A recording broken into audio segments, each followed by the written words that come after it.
fill you in with some background before we get the grid on screen. It's one driver only in this race, just 20-minute race, so no pit stops. And as you can see, these are open wheel former Grand Prix cars that race with the Historic Grand Prix Cars Association, and we'll be seeing these again actually on tomorrow's programme as well. If you enjoy today's race, then certainly tune in again tomorrow when we'll be showing the second part of this race. The board is held up to show the drivers that they're very nearly ready to open the gate onto the track, and then the cars will go out onto the one lap round. This is a standing start, so the cars will line up on the grid, and I'll give you the grid. Apparently we've got a technical problem bringing it up on screen, so let's tell you that you're seeing on the left hand side of the holding area there, number 10 Will Nuttall in pole position in his Cooper, and alongside is another Cooper, that driven by Miles Griffiths, number 56. There we are, we've got it on the screen now. So Nuttall and Griffiths on the front row. On the second row, it's Mark Shaw, number 99, in his Lotus. That's an ex-Jim Clark car. Wonderful history on a lot of these cars, which we'll try and fill you in on during the race. Barry Cannell is alongside in his Brabham, number 3. On to the next row, we've got Justin Mayers in his Cooper, and alongside is Rudy Friedrichs, another Cooper. And then it's Andrew Beaumont next row back in his Lotus, alongside the Cooper of Tom Dark. On to row 5, we've got John Spears out again, a name we've seen out earlier on. John Spears in his Maserati, with huge history in some of these cars, as I mentioned. John Fairley alongside in his Brabham, beautiful car. And then it's Eddie Williams in his Cooper alongside the Lotus of Nick Taylor. On to row 7, we've got Ben Mears in his Cooper alongside Guillermo Fierro, the Spaniard, in his Maserati. And then we've got the very unusual Curtis, which we can talk about when you see it. That doesn't look like any of these cars front-engined. Number 77 is Geraint Owen alongside James Willis in his Cooper. Big grid, 30 cars on our grid. Next back is John Emery in the Brabham alongside Chris Helliwell in his Cooper. Chris Helliwell doesn't appear to be there, but that's him. He's in the Cooper on row 9. Row 10 is Rod Jolly in his Cooper alongside Paul Wayne, also in a Cooper. Then it's Klaus Lear, number 248 in his Maserati. You'll spot that when we get the cars on screen, alongside Jeff Underwood, number 128 in his car there, back on row 11. Then it is Cliff Gray, and next to him Alex Simpson for row 12. Row 13 is Elliot Han and Stephen Jobstall, and behind them Tevian Salisbury and Robert Pullin. And then our final row of the grid, in 29th and 30th places, a 30 car Historic Grand Prix cars grid. What a sight this will be. Chris Phillips and Stephen Bannum bring up the rear of the grid. Joe, 30 Historic Grand Prix cars. Wow. It's the Donington Historic Festival time machine, because we're going to go back to a period of Grand Prix. Pre-66 Grand Prix cars is what we've got out there, and we've got some notable entries.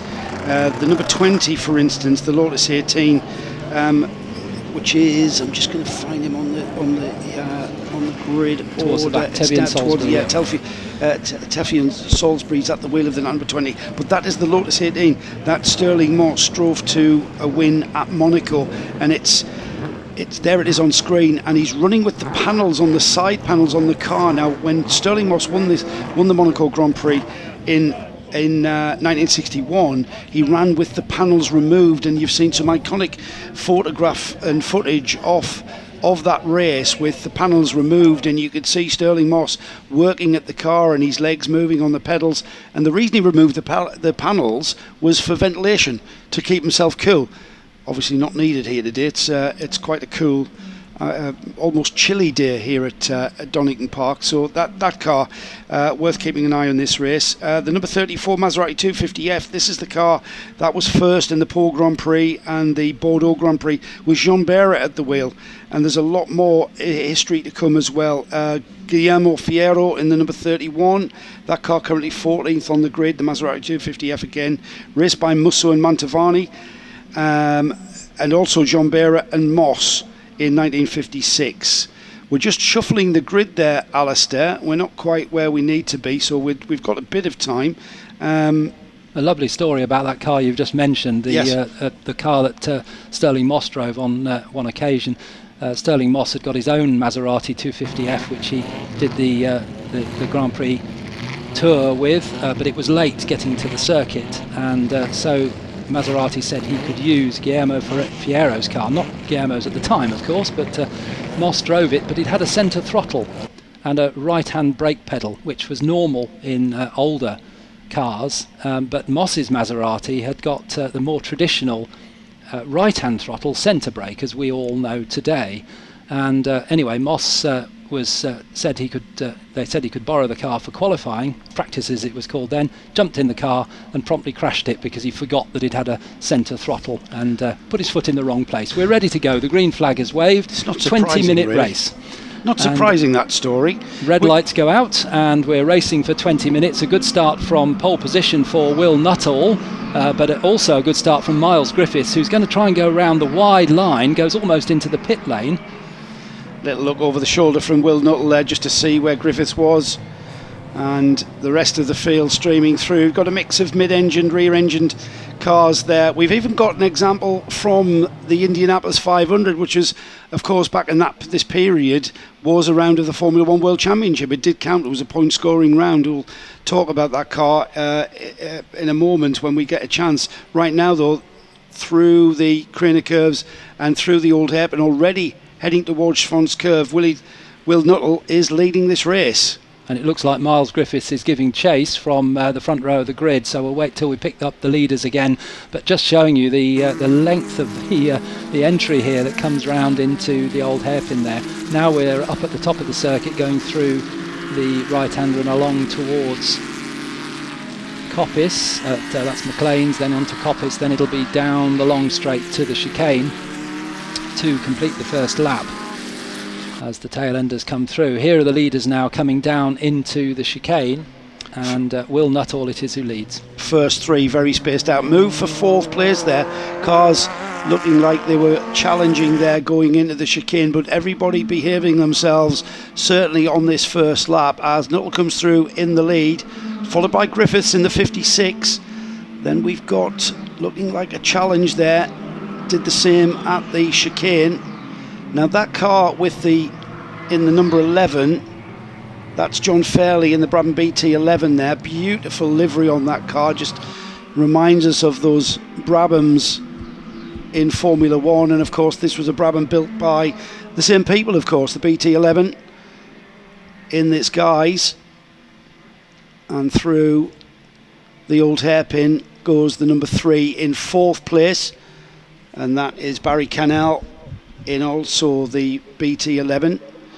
Looks more like a Ferrari in that red with the white stripes of that time, as we continue with that number 11, who's gone from 10th on the grid up to 5th in that first lap, Alistair.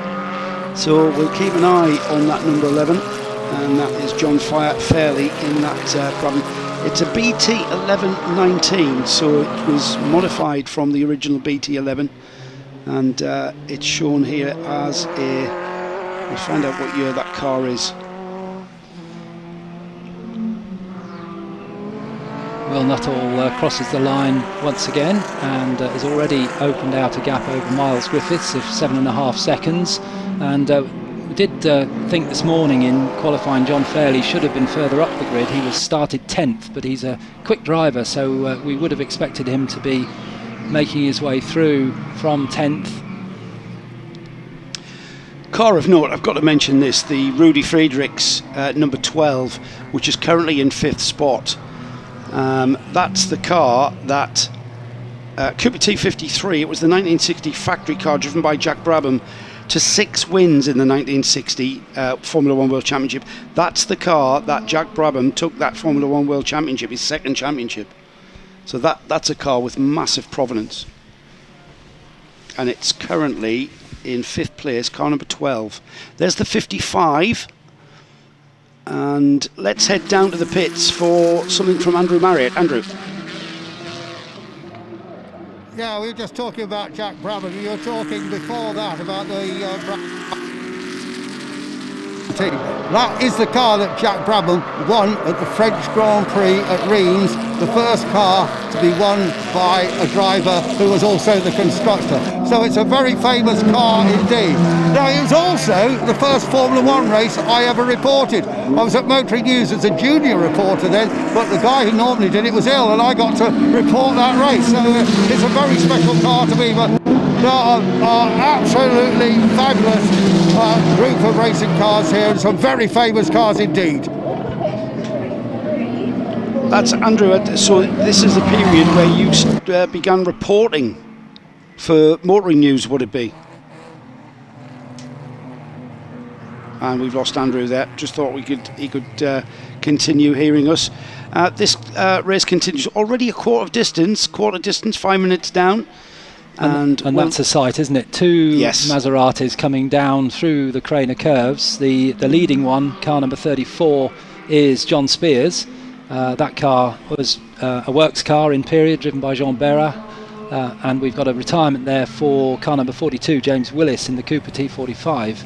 And I wonder whether he's had a spin there. Can't really see any marks, but he wouldn't be in the gravel by choice, so I suspect he's lost it on braking. He's in the gravel at 90 degrees to his direction of travel there, isn't he? That's always a bit of a clue. We're going to try and have a look at the Geraint Owen driven Curtis 500, and it's car 77. It's currently in 14th place, and when we do get a look at it, we've got a great story for that car. We're getting very crowded into the chicane there as the number 64 of Mayors, the Cooper T51, just moving, and there it is, thank you, the Curtis 500. That's a unique car. It ran at the Indy 500 in between 1954 and 1959.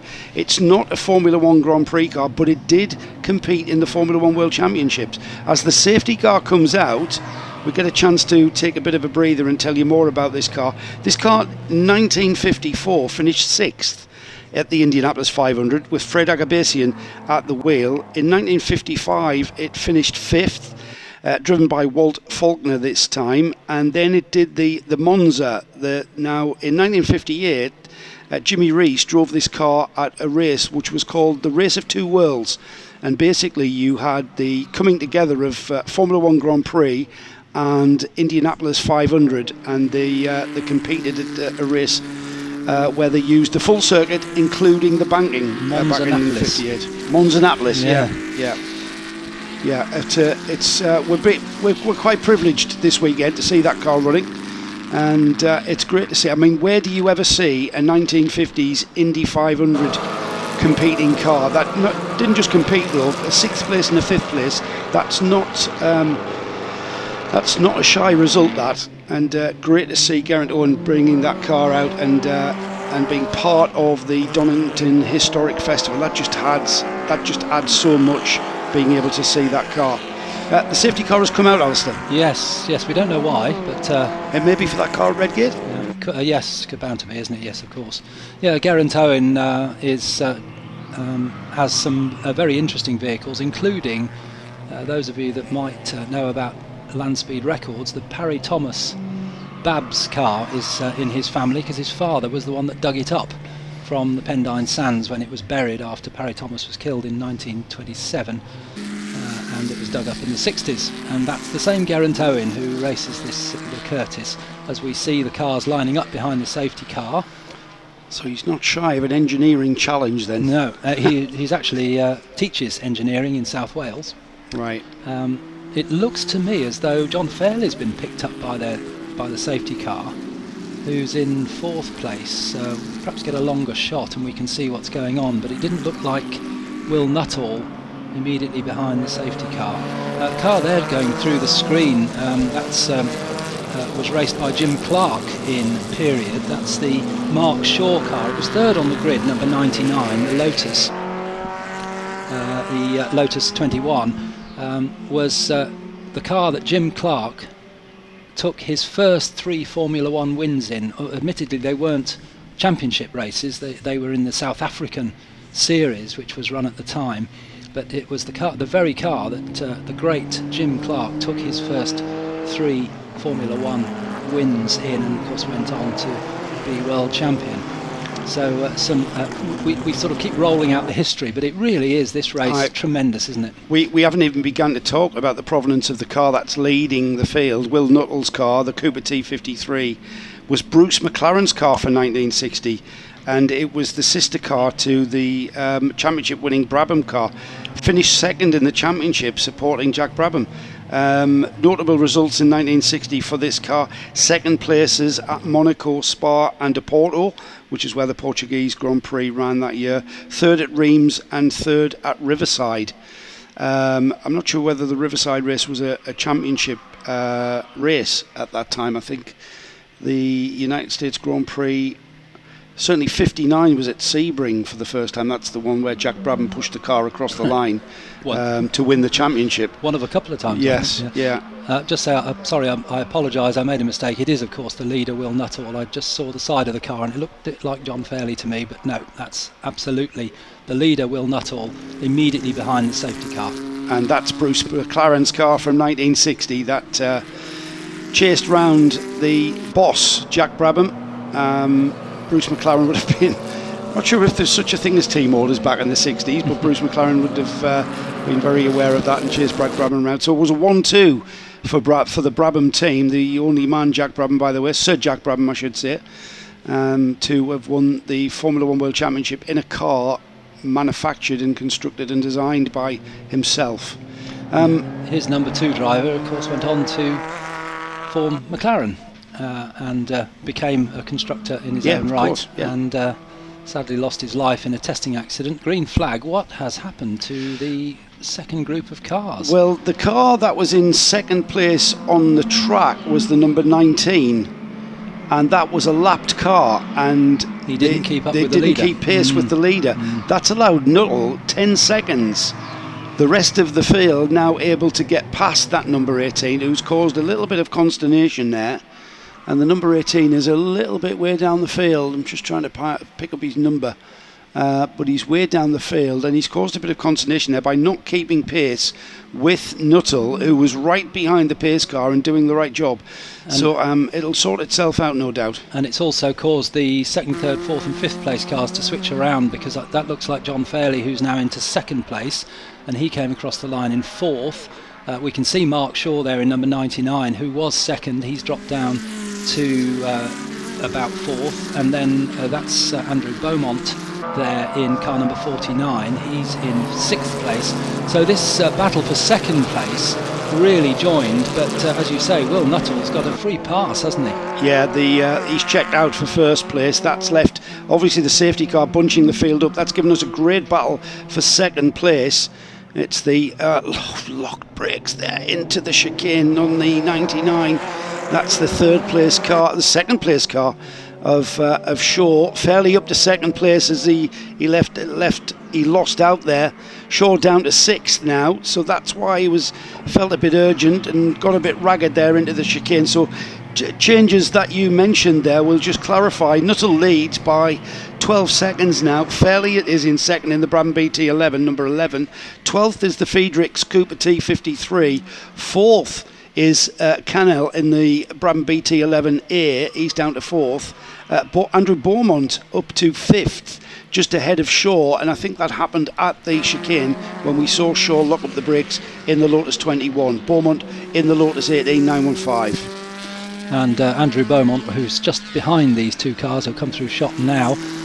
You'll see if you enjoy your 60s and 70s Grand Prix racing that he's wearing a Ronnie Peterson copy helmet. There it is, first on screen now, the blue helmet with a yellow peak, and the car behind Mark Shaw, very close but not quite to a Jim Clark helmet, dark blue with a white peak.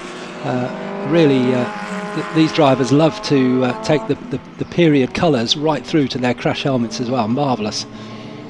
And even more so when Andrew was out in his John Player Special liveried Lotus 78. I think it's a 78. I think it is. Even more so because it really does take you back in time. And at first glance you think, oh, that's Ronnie Peterson, of course. Into the last 6 minutes of this race, and we've had a movement there, have we? Yeah, Barry Cannell's got past Rudy Friedrichs by the looks of it down into there. He's coming down through the Craner curves now, and it is indeed the number 3 Barry Cannell car that's just ahead of Friedrichs. But look behind, it's side by side through the old hairpin with Andrew Beaumont and Mark Shaw still battling it out. Mark Shaw's really the one that's got shuffled backwards after that safety car restart, and he's now behind Andrew Beaumont. So Andrew Beaumont's now charging after Rudy Friedrichs. A great drive from John Fairley, who is holding on to second spot. John Fairley qualified in 10th place and has moved up the order. He's now in a solid second place. He's still down 13 seconds to Nuttall, who started that Cooper T53 from pole. The race is not over there, though, as Fairley got by Friedrichs for third. Here they are through the chicane once again. Another minute tick by, and there's a big spin from the number 3. It's a bit of a tank slapper, and he's actually spun into the pit entrance. It's Canal who's dropping down the order there as the field come through, and that was purely getting out of shape, coming out of the chicane. We only really caught up to that as the car snapped from right to left, and then eventually through 180, and that car has ended up in the pit entrance. I'm hoping that car is unscathed and he can rejoin. Well, a scary moment that, because he had the battle going on behind him, but they all kept well out of the way and could see that he was in trouble. So keep to the right of the track as we look at John Fairley coming up the hill through Schwantz into McLean's, and then it's Andrew Beaumont. So Rudy Friedrichs, was he there? I think he was in the shot, just out of shot, wasn't he? So he's still in that third position.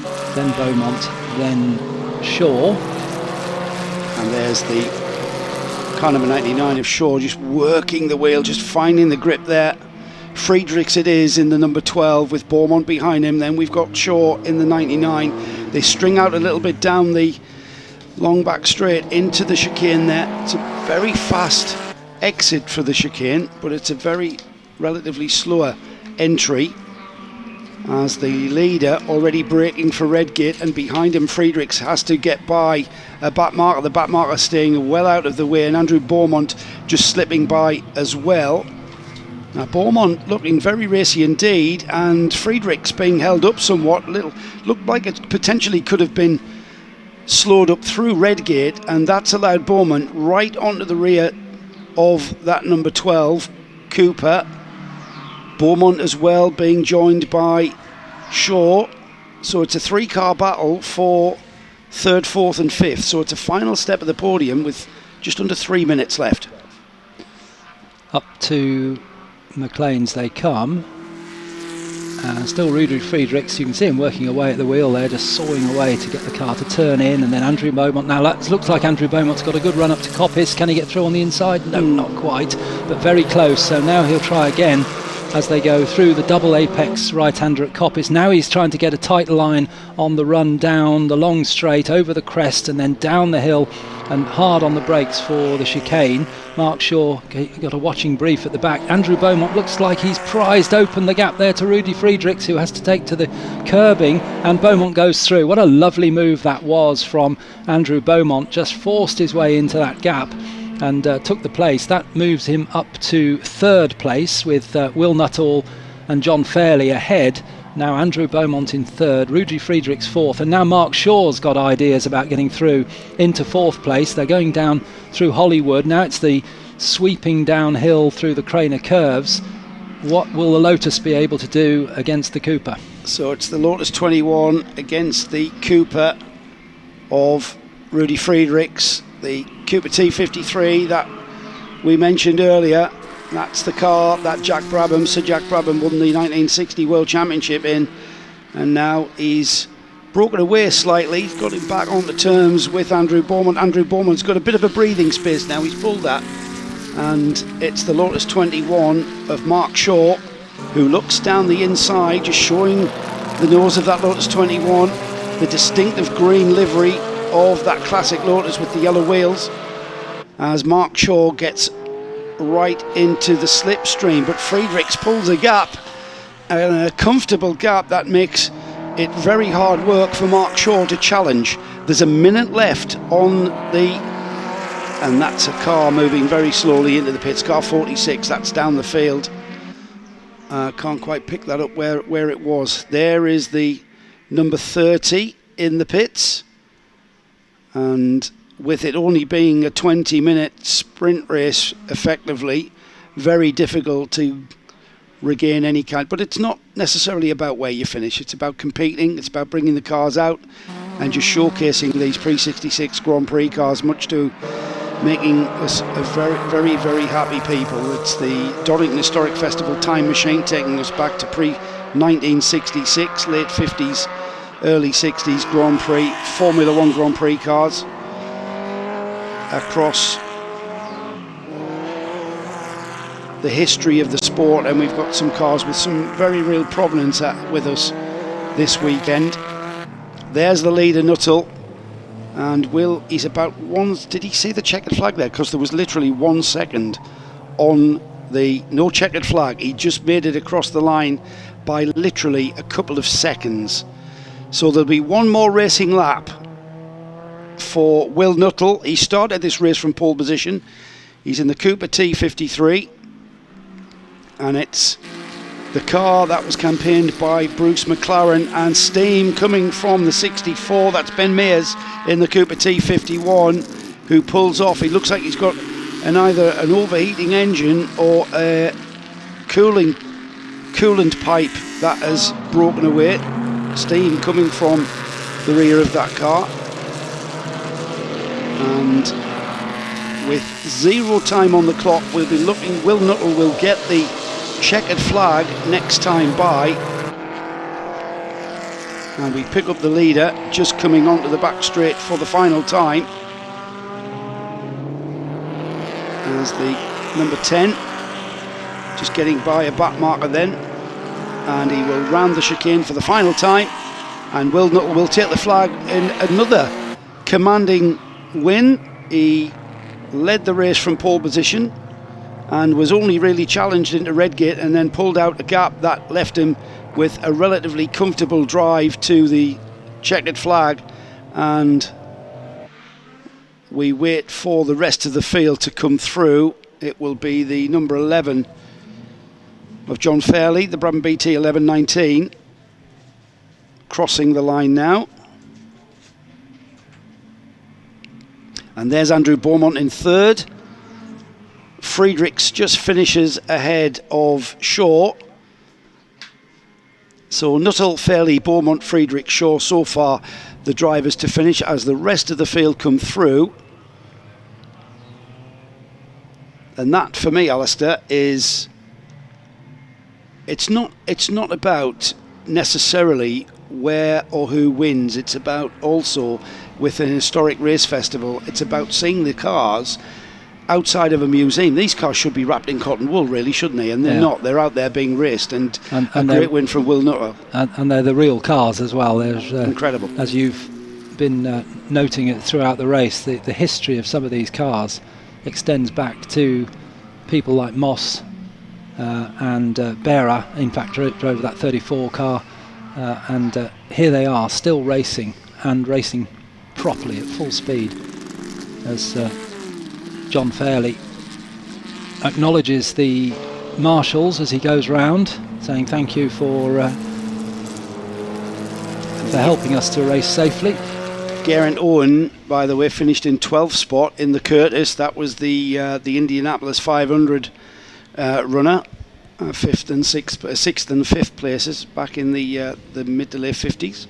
And I think he was just beaten to the front-engined group by Guillermo Fierro, because the Maserati finished one place ahead, and all the other cars ahead of them were rear-engine cars. So that was the front-engined division of the race. A name synonymous with the Maserati 250F, of course, Juan Manuel Fangio, 5-time world champion, and you saw him drive here.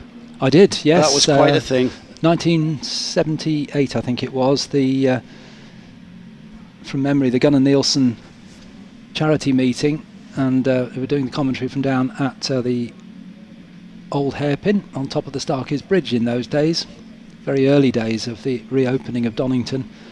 And one Manuel Fangio turned up to drive a British-owned Mercedes, I think it was the W196. And I think we've got Andrew down in the pits. No, we will be going to Andrew very shortly. So yes, Fangio was here driving the W196 in a demonstration. And the results now up on our screen. So 15 laps completed by our winner, Will Nuttall, in the Cooper T53. John Fairley, in the end it was, who got second place after a midfield battle that went on race long in the Brabham BT 11.19, 21 seconds between them. Then it was Andrew Beaumont in the Lotus 18 in third place, followed by Rudy Friedrichs in the Cooper T53, and Rudy only lost that place right towards the end of the race. Then it's Mark Shaw, who had a great battle with Andrew and Rudy throughout the remaining the last 5 laps of the race in the Lotus 21 in fifth place. Then Justin Mayers completed the top 6 in his Cooper T53. Barry Cannell got 7th in the Brabham BT 11A, followed by Eddie Williams, who finished 8th in the Cooper T43. Then Nick Taylor in 9th in the Lotus 18, completing the top 10, Rod Jolly in his Cooper T43. Then into the 11th place was Guillermo Fierro in the Maserati 250F. We just seem to have nipped on the screen there. We're back, yes, thank you very much. Guillermo Fierro in the Maserati 250F, the first front engine car in the race. Then Geraint Owen in the Curtiss 500C in 12th place. In 13th, John Spears in the second of the Maserati 250Fs. Then it was Ben Mears, who we saw having cooling problems towards the end of the race, in 14th place in the Cooper T51, followed by the third of our Maseratis, the Klaus Lear car, in 15th place. Then in 16th, Paul Wayne in the Cooper T53, followed by Stephen Jobstall in the Lotus 24 in 17th place. And then it was Elliot Hann in the Cooper T41 in 18th, followed by the T43 version of the Cooper for Cliff Gray in 19th, and completing the top 20, Alex Simpson in the T41 Cooper. And then in 21st place, Chris Phillips in the Cooper Bristol, and Tevian Salisbury in the Lotus 18 in 22nd, followed by Stephen Banham in the Cooper T45 and the later T51 for Tom Dark. Now, he had a problem towards the end because he was certainly in that lead battle early on in the race, Tom Dark. Then it's Jeff Underwood in the Cooper Alpha, who I think we saw retiring. So I think these cars we're seeing here didn't finish the race. Tom Dark, I think, retired as well. John Emery in the Brabham BT4, we talked about earlier, a beautiful car. Robert Pullin in the Lotus 18, James Willis in the Cooper T45, and a possible winner of the race, Miles Griffiths, a very early retirement in his Cooper T56.